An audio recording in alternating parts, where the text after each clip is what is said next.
2020년 10월 21일 새벽 설교입니다. 오늘 본문은 예레미야 19장에서 20장까지 말씀입니다. 본문 읽기는 20장 1절에서 11절까지만 읽도록 하겠습니다. 임멜의 아들 제사장 바스올은 여호와의 성전의 총감독이라. 그가 예레미야의 이 일을 예언함을 들은지라.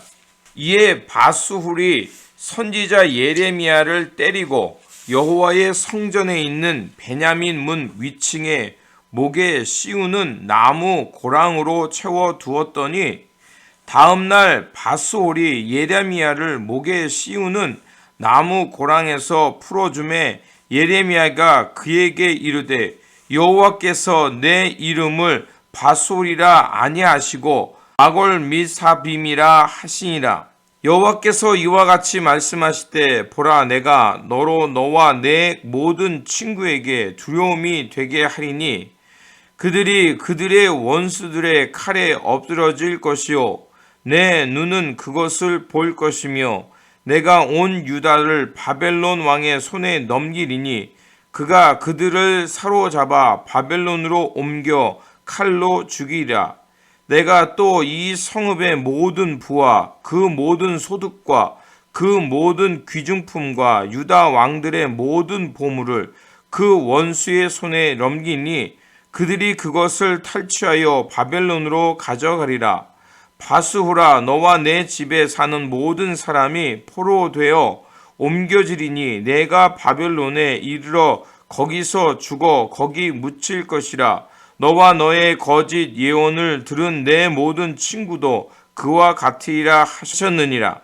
여호와여 주께서 나를 권유하심으로 내가 그 권유를 받았사오며 주께서 나보다 강하사 이기셨으므로 내가 조롱거리가 되니 사람마다 종일토록 나를 조롱하나이다. 내가 말할 때마다 외치며 파멸과 멸망을 선포하므로 여호와의 말씀으로 말미암아 내가 종일토록 치욕과 모욕거리가 됨이니이다. 내가 다시는 여호와를 선포하지 아니하며 그의 이름으로 말하지 아니하리라 하면 나의 마음이 불붙는 것 같아서 골수에 사무치니 답답하여 견딜 수 없나이다. 나는 무리의 비방과 사방이 두려워함을 들었나이다. 그들이 이르기를 고소하라 우리도 고소하리라 하오며 내 친한 벗도 다 내가 실족하기를 기다리며 그가 혹시 유혹을 받게 되면 우리가 그를 이기어 우리 원수를 갚자 하나이다. 그러하오나 여호와는 두려운 용사 같으시며 나와 함께 하심으로 나를 박해하는 자들이 넘어지고 이기지 못할 것이오며 그들은 지혜롭게 행하지 못하므로 치욕을 당하오리니 그 치욕은 길이 잊지 못할 것이니이다. 아멘. 오늘 본문 말씀은 하나님의 강력한 심판을 전하는 말씀과 예레미야의 탄식이 나오는 말씀입니다. 18장에서 토기장의 비유를 통해 하나님의 주권과 인내를 드러냈지만 19장에서는 토기를 깨트리는 행위로 유다에 임한 심판을 선언하십니다. 하나님은 예레미야에게 백성의 어른들과 제사장 어른 몇을 데리고 흰놈의 골짜기로 가라고 명령하십니다. 그리고 거기서 토기장이가 구운 토기를 깨트리라고 하십니다. 이는 토기장이가 정성을 다해 만들었어도 흠이 있으면 그것을 깨트릴 수밖에 없음을 말씀하는 것입니다. 2절에 하시드는 옹기라는 뜻이고 하시드의 문은 옹기를 깨트려 버리는 곳을 말합니다. 흰놈의 골짜기는 예루살렘 문에서 멀지 않은 곳을 말합니다. 옹기는 진흙으로 만든 그릇이어서 물기 있는 음식을 담기보다는 주로 문서와 마른 물건을 저장하는 그릇입니다. 그래서 이것이 더러워지면 그것을 깨트릴 수밖에 없다고 합니다. 흰놈의 골짜기는 흰놈 사람이 자손들에게 물려준 땅입니다. 그런데 이 골짜기에는 수많은 죽음의 애곡이 있는 골짜기가 되었다고 합니다. 왜냐하면 이곳에서 인신 제사를 드렸기에 어린 자녀들을 불태워 죽였기 때문입니다. 그래서 그곳에서 항상 끊임없이 자욱한 연기와 아이와 부모의 애곡하는 소리가 끊이지 않았다고 합니다. 그래서 19장 4절에서 5절은 이렇게 말합니다. 이는 그들이 나를 버리고 이곳을 불결하게 하며 이곳에서 자기와 자기 조상들과 유다 왕들이 알지 못하던 다른 신들에게 분향하며 무죄한 자의 피로 이곳에 채웠으며 또 그들이 바알을 위하여 산당을 건축하고 자기 아들들을 바알에게 번제로 불살라 드렸나니 이는 내가 명령하거나 말하거나 뜻한 바가 아니니라. 레위기 18장 21절은 이스라엘 백성들이 이방 땅에 들어가서 하지 말아야 될 일을 말하고 있습니다. 그래서 이렇게 말합니다. 너희는 결단코 자녀를 몰렉에게 주어 불로 통과하게 함으로 내 하나님의 이름을 욕되게 하지 말라. 나는 여호와니라. 그렇습니다. 하나님은 결코 인신 제사를 받으시는 분이 아닙니다. 그리고 사람들을 오히려 생명을 존중하며 그 생명의 세상을 살라고 우리에게 말씀하는 분입니다. 그런데 이스라엘 백성들은 자신들의 탐욕과 자신들의 번영을 위해서 사람의 생명을 몰렉에게 바치며 인신 제사를 드린 것입니다. 유다의 아하스와 므낫세 왕 때의 폐역으로 성행했던 인신 제사가 있었습니다. 그리고 그 인신 제사는 여호와김 시대에 더욱 행해졌다고 합니다. 자녀를 우상의 제물로 바치고 그곳에서 매장할 자리가 없을 만큼 시체가 쌓였다고 합니다. 그래서 하나님은 그 성읍을 도백같이 될 것이라고 하십니다. 그래서 영어의 헬이라는 이 단어가 바로 흰놈이라는 단어에서 유래되었다고 합니다. 하나님이 흰놈 골짜기에서 옹기를 깨뜨리는 행위를 통해서 유다의 악함을 보시고 보응하시겠다는 뜻입니다. 왜 하나님의 백성들이 이렇게 되었을까요? 4절에서 5절을 종합해보면 이는 그들이 나를 버리고 다른 신에게 분향했기 때문이라고 말합니다. 그리고 15절 후반에서는 이는 그들의 목을 곧게 하여 내 말을 듣지 아니함이라 하시니라. 하나님께서 그들의 목을 곧게 했다는 것이 아니라 그들이 스스로 자만하여져서 하나님의 말씀을 듣지 않았다는 것을 말합니다. 여호와 하나님의 정의를 잃어버리고 하나님의 생명, 즉 하늘로부터 오는 조애의 생명을 잃어버리자 그들은 이웃에 대한 사랑을 잃고 오직 이웃을 욕망의 충족의 도구로 본 것입니다.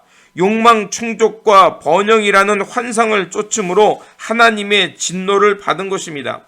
하나님의 말씀을 듣는 귀를 잃어버리고 하나님의 나라의 의와 사랑, 생명이 끊어지면 결국 탐욕의 이방신을 쫓으며 불의를 행하게 되는 것입니다. 결국 그러한 땅에는 죽음과 하나님의 진노뿐입니다. 그리고 20장에서는 하나님의 심판의 예언을 들은 사람들의 반응이 나옵니다.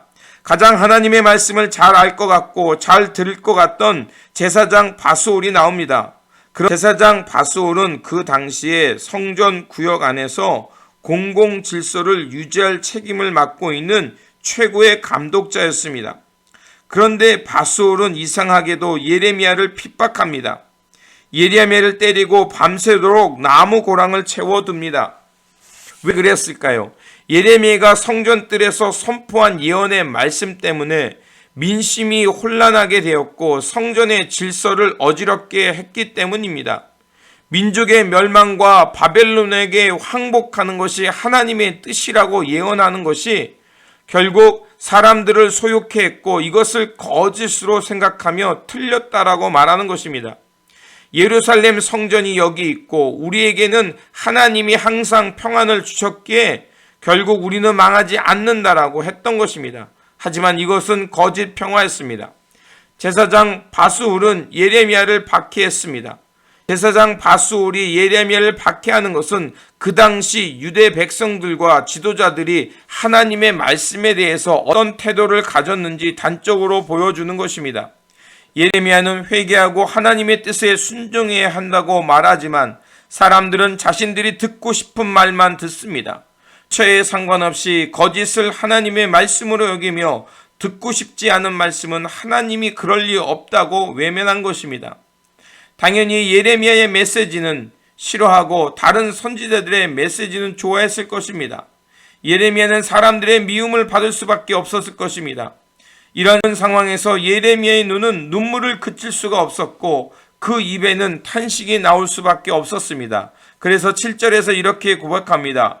여호와여 주께서 나를 권유하심으로 내가 그 권유를 받았사오며 주께서 나보다 강하사 이기셨으므로 내가 조롱거리가 되니 사람마다 종일토록 나를 조롱하나이다. 사람의 미움과 조롱으로 하나님께 탄식하는 것입니다. 이러한 일을 예상했기에 예레미야는 선지자로 부름받았을 때 두려움으로 사용했습니다. 예레미야서 1장 6절을 보면 슬프도소이다 주 여호와여 보소서 나는 아이라 말할 줄을 알지 못하나이다. 그러나 하나님께서는 너는 그들을 인하여 두려워하지 말라. 내가 너와 함께하여 너를 구원하리라. 그렇게 약속하셨습니다. 그래서 하나님께서 무엇을 명하든지 가감없이 예레미야는 하나님의 말씀을 전했습니다. 그러나 그러면 그럴수록 백성들의 반발과 박해는 점점 심해졌고 온갖 조롱과 멸시를 당해야만 했습니다. 이럴 때 가장 손쉬운 방법은 무엇입니까? 포기하는 것입니다. 말씀을 따라 살지 않고 그저 침묵하는 것입니다. 예레미야도 그렇게 결심했었습니다. 내가 다시는 여호와를 선포하지 아니하며 그 이름을 말하지 아니하리라. 그러나 자기에게 주어진 하나님의 말씀으로 인해 마음이 불붙을 것 같았고 속이 답답하여 견딜 수 없었다고 고백합니다. 왜 견딜 수 없었을까요? 하나님의 마음을 보았기 때문에 그렇습니다. 자기 백성을 사랑하시는 하나님의 마음을 느꼈기 때문입니다. 하나님께서 그의 백성을 사랑하시고 고치시고 회복시키시려는 하나님의 마음을 알았기에 그는 수치와 모욕 속에서도 멈출 수 없었던 것입니다. 생을 원망할 정도로 고생과 슬픔이 있었지만 하나님의 말씀을 전하는 일을 멈추지 않았던 것입니다. 그래서 9절에서 이렇게 말합니다.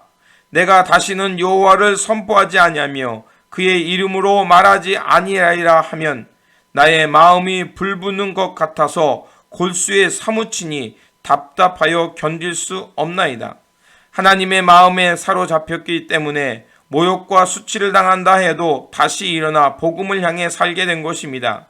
이러한 믿음의 사람들이 있기에 오늘도 이 땅에 희망이 있는 것입니다.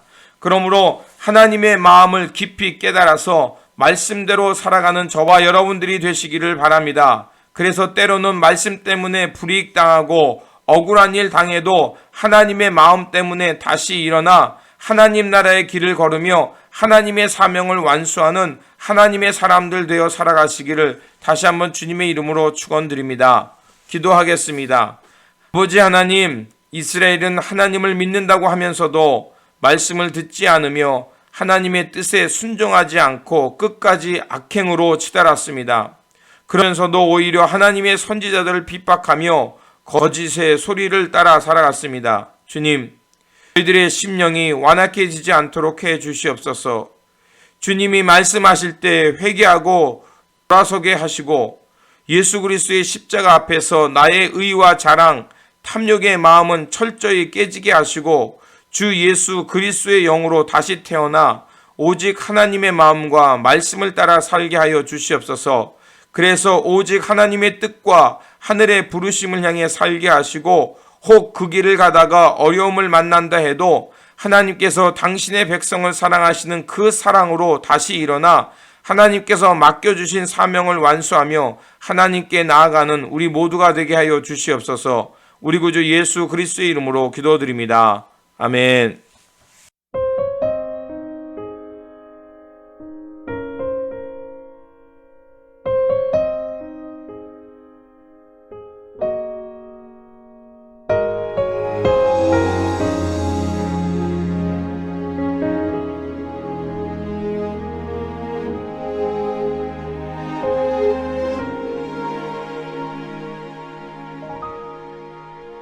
푸른 바다 나서니 몸 어디든지 가오리다. 괴로우나 즐거우나 주만 따라가오리니 어느 누가 막으리까. 죽음이 막으리까. 어느 누가 막으리까. 죽음인들 막으리까.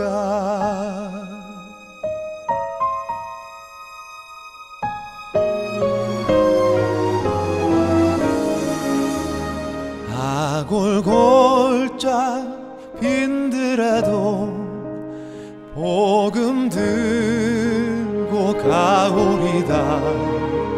소돔 같은 거리에도 사랑 안고 찾아가서 종의 몸에 지닌 것도 아낌없이 드리리다.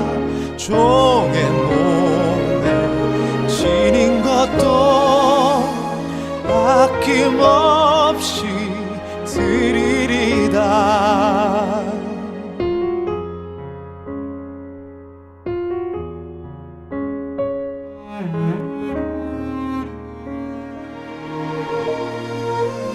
존귀 영광 모든 권세 주님 홀로 받으소서. 괴로우나 즐거우나 주만 따라가오리다. 어느 누가 막으리까. 죽음인들 막으리까. 어느 누가 막으리까. 죽음인들 막으리까. 어느 누가 막으리까. 죽음인들 막으리까. 어느 누가 막으리까. 죽음인들 막으리까.